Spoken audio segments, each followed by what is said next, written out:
When it comes to renewable energy interventions, we have to use different types of resources. The human resources, that is the personnel, the physical resources such as material and machines, technology can be methods and machines again, information, energy, and financial resources. And usually we go for a blend, a combination of these, and we know that financial resources can acquire other resources as well. And these financial resources can be sourced from conventional sources, emerging sources, or innovative sources. And financial resources also can be sourced informally, semi formally, or formally.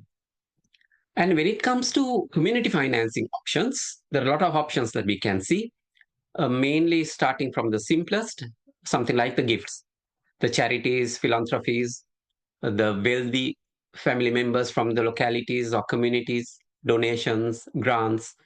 Such things are generally not returned, but the financing helps in developing the projects. So these are not returned, but they are something like gratitudes. And prizes and awards are the ones usually given as gifts. But the thing is, they have to complete a project successfully. Sometimes they may have to go for certain competitions, and the winners will get these awards and prizes, and they will channel these for community energy projects. And there also can be certain concessions. They have financial values in the forms of subsidies, where the governments may provide certain subsidies at lower cost, and they may provide incentives such as tax incentives for renewable energy equipment, and there can be low interest rate loans and preferential feed-in tariffs if they generate feed-in tariffs. The community energy projects can be grid connected when it comes to electricity, or they can be off-grid as well, standalone off-grid. They can be standalone and off-grid project as well, where electricity is not connected to the grid, but communities will be having access to electricity from their own projects. So usually access to energy projects are off-grid, and the renewable energy projects, community projects targeted at income generation are generally grid connected. And there can be certain contributions by the community members themselves. They make certain financial contributions. So they may have ownership of the project, management, they may engage in operations, and also getting the profits. So they can be in the form of stocks. Some people may contribute something equally from all the members. There can be differences in contributions made, so that their stake or the rights may differ depending on the amount of money or finances they have put into the projects. So these are called equity, where the direct money or finance is coming in. Equity generally comes with ownership of the entity or the projects, as well as the controlling rights, the voting rights, or decision making rights as well of the projects. And also, particularly in subsistence farming, etc., there can be instances where the communities will contribute to the projects from reducing from their crop harvests, or it can even be from livestock, which can be seasonal. The crops are generally harvested seasonally, and then livestock also can be seasonal. Something like if you have a poultry, if you have broilers, for instance, you may sell them once in 2 months or so. And in case you have goats, you may sell once you have the goats who are grown up and then ready to be sold.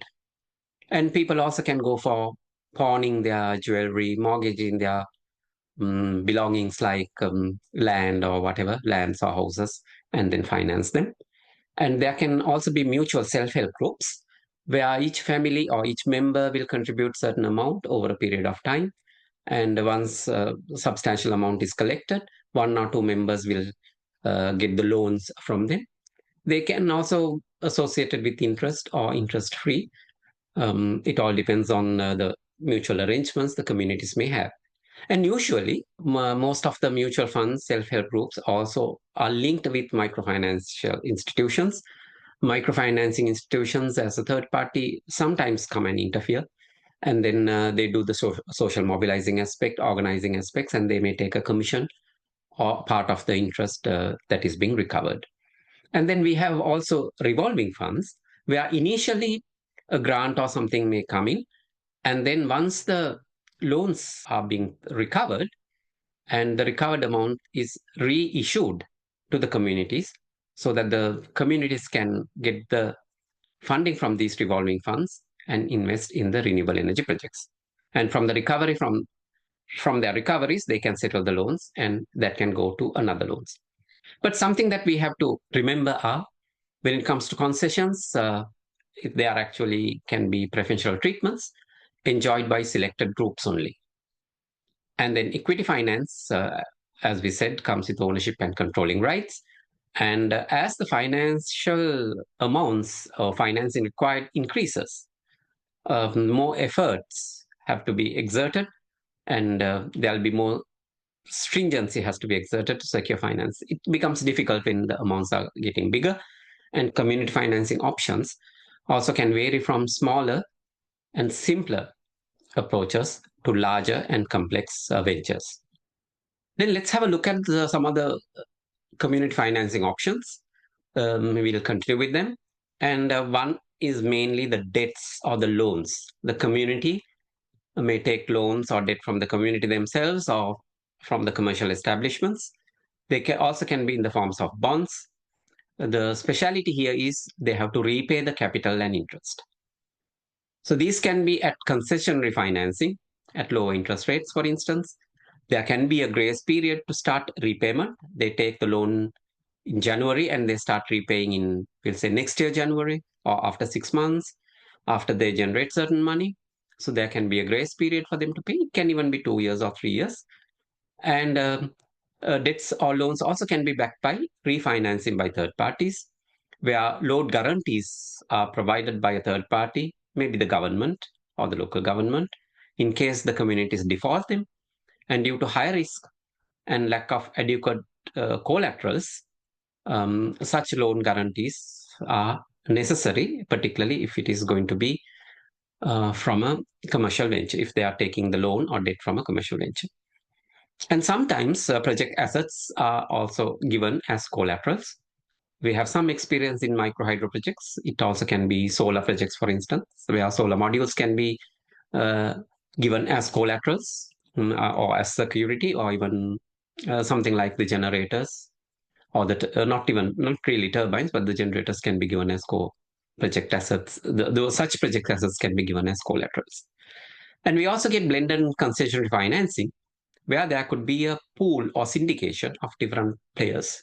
And usually blended concession financing are where part of it is taken from at the market rates from commercial institutions, and there also can be other concession rates given by the government or multi-development banks or international aid agencies, some external financing coming in at lower rates, and part of it would be at the market rates.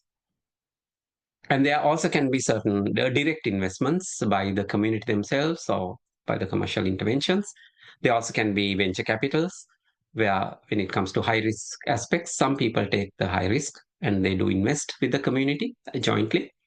And there also can be crowd financing, where the internet or social media is used to reach large number of people, and these people contribute in small chunks.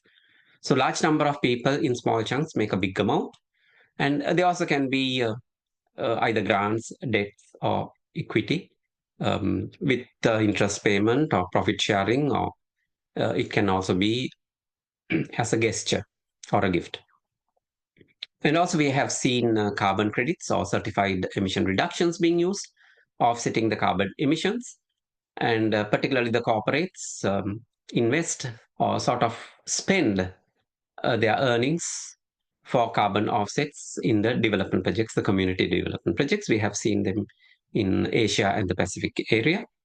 And there also has been co-financing aspects, the matching finance, where community will make certain contribution and another percentage will be contributed by someone else, some other organization. It can be a charity, it can be a donor agency, it can even be a corporate social responsibility.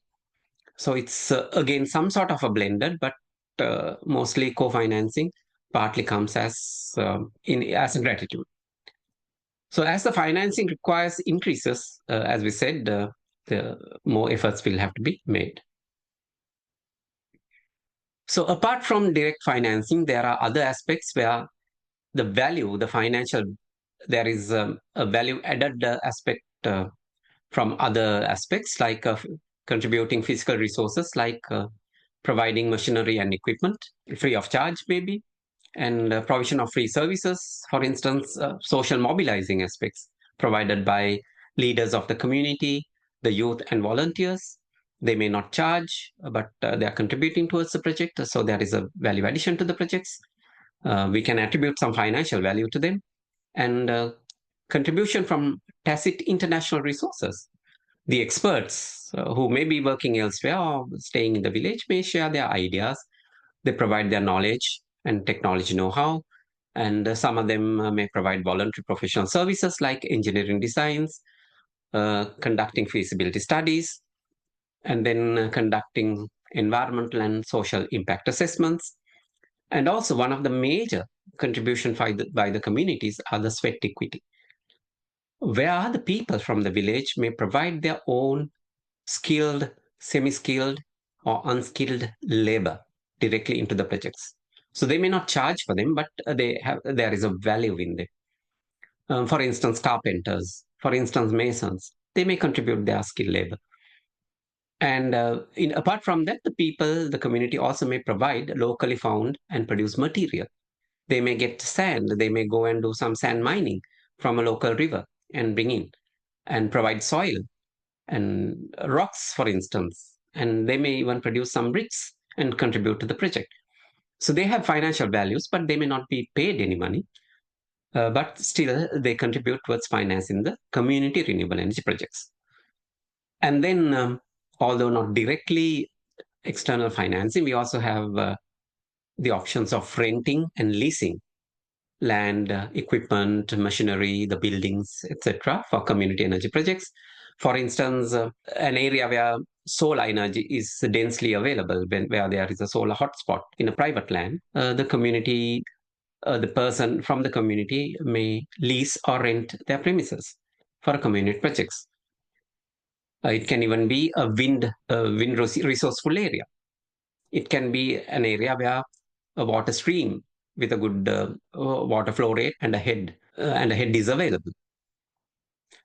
So financing models can be the hybrids, the joint ventures, and the developers can come in as investors partly, and intermediaries can help in financing the brokers. They may charge a commission or part of the interest. And we also get, particularly when it comes to biofuels, the energy crop plantations, and then particularly if they are sustainably sourced, they are renewable energy options. And as we know, commercial financial options may not necessarily be easy to get. They may not be accessible to certain communities for different reasons. They can be expensive because people not be able to afford them at high rates and all the stringent requirements. And sometimes commercial financing options may not be appropriate to the local context.